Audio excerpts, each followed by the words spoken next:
You live on land. So do most people you know. The idea of a civilization that ruled the sea instead of the soil feels almost impossible to imagine. But 1,000 years ago on the southern tip of India, a dynasty did exactly that. They didn't just sail the ocean, they owned it. They turned water into wealth, monsoons into military strategy, and merchants into an empire. This is how the Cholas built the greatest naval power in the Indian Ocean that the world has almost completely forgotten. The Chola dynasty emerged around the 9th century in what is now Tamil Nadu, but they didn't start as a naval superpower. They started small, ruling just a thin strip of land along the coast. Most empires at the time looked inland. They built armies, they conquered territory. They fought over land because land meant control, land meant resources, land meant power. The Cholas looked at the ocean and saw something different. They saw highways. Historian Herman Kulka, in his landmark work on Indian maritime history, documented how the Cholas fundamentally transformed their understanding of power. They realized what most kingdoms ignored: whoever controls the sea controls trade, and whoever controls trade controls wealth. The Indian Ocean wasn't empty. It was alive with merchant ships sailing from the Arabian Peninsula to Southeast Asia, from East Africa to China. These ships carried spices, silk, gems, and metals worth fortunes. The Cholas didn't just want a piece of that trade, they wanted to be the gatekeepers. They wanted merchants to sail under their protection, and they wanted payment for that protection. Building a navy meant building ships, but it also meant something more fundamental. It meant building a new kind of thinking. Your brain wants to understand the world through what you can see and touch: mountains, cities, fortresses. These things feel real. The ocean feels empty. It has no borders. It has no obvious resources. Building an empire on the ocean required the Cholas to see potential where others saw only risk. By the 10th century, the Cholas had begun their transformation. Their ruler, Raja I, understood a crucial truth. An army on land can only expand so far.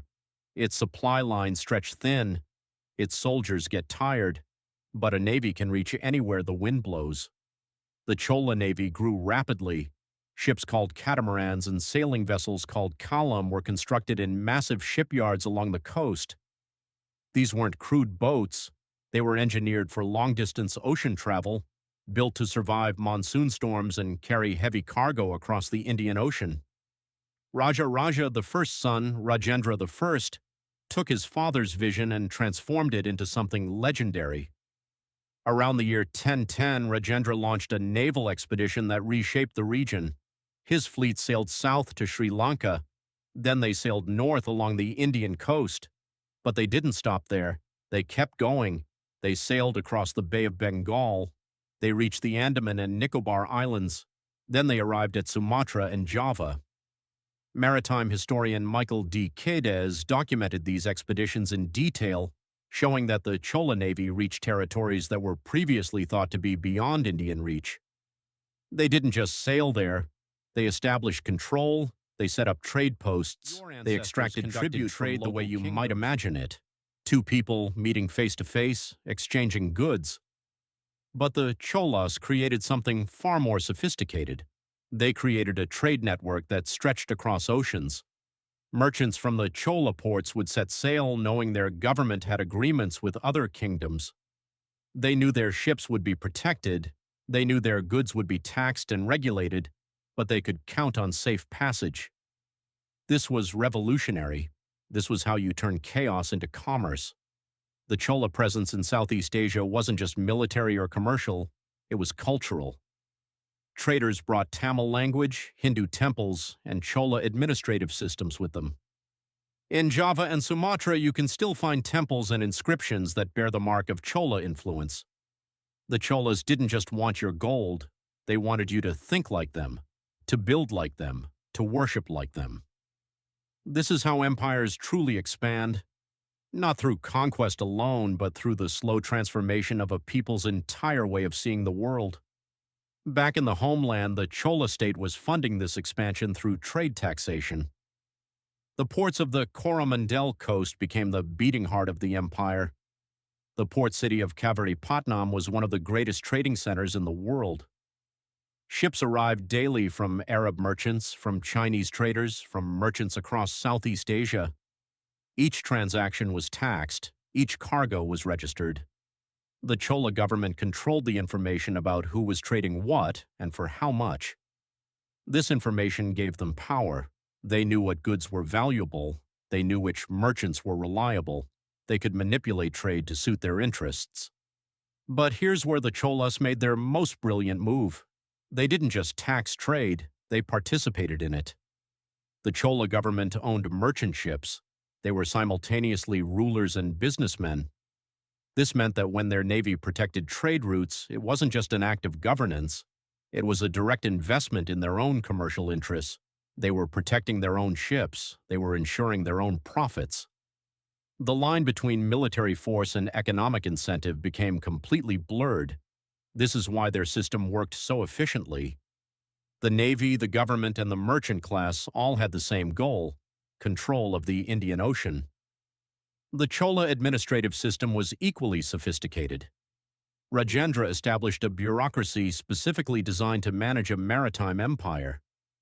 Officials called Samanta were appointed to oversee ports. Harbor masters controlled the movement of ships.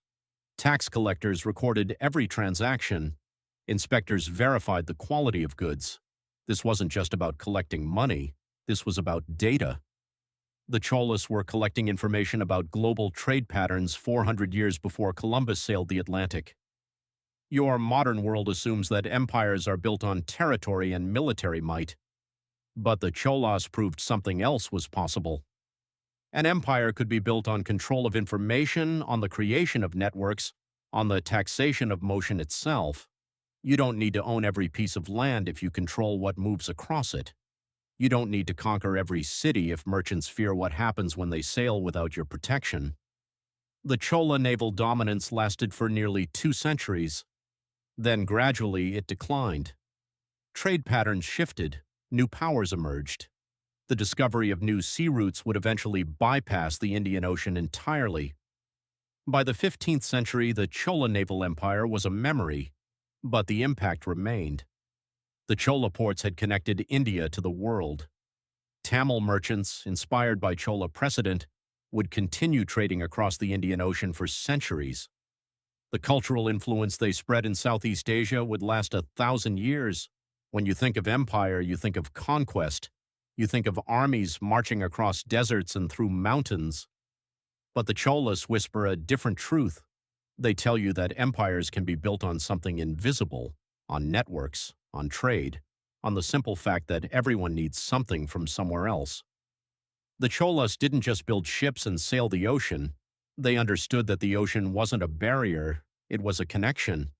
It was a space where power could flow as freely as the monsoon winds. They turned water into an empire, and for a brief, brilliant moment in history, they proved that whoever controls the flow of goods controls the future. That's a lesson your world keeps forgetting, but the Cholas learned it 1,000 years before you were born.